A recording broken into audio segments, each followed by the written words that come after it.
Welcome back to the MDS Guru podcast. This is Melinda Renshaw. I'm your hostess. How are you all doing?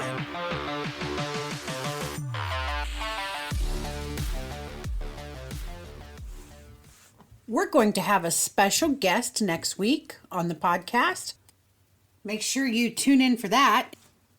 Today I want to talk about long stay, percent of residents whose need for help with activities of daily living has increased.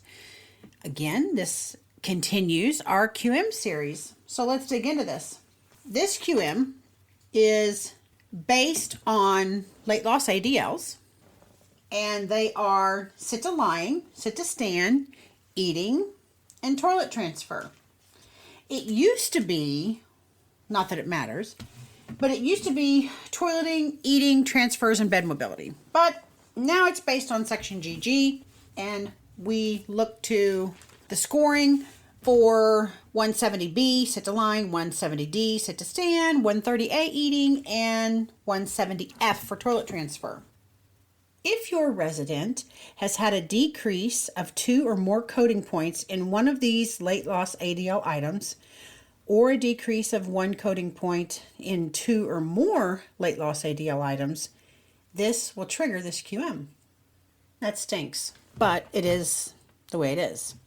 The exclusions for this QM are if you have 3 or 4 late loss ADLs coded as 1, 7, 9, 10, or 88, which is dependent, refused, non-applicable, not attempted due to the environment, or not attempted due to the medical condition.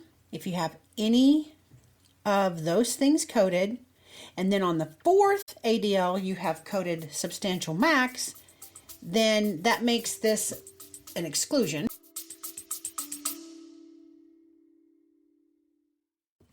Hey, does your facility in Missouri need help with case mix index or with your PDPM reimbursement? If you do, reach out. Our website is renshawconsulting.com or email melinda@renshawconsulting. We can help you. Remember, on our Section GG, if you're using the coding of 7, 9, 10, or 88, then the item is considered to be 0, 1 dependent. Which brings me to the fact that if your resident is dependent on all the items of the late loss ADLs in the prior assessment, then that is also an exclusion.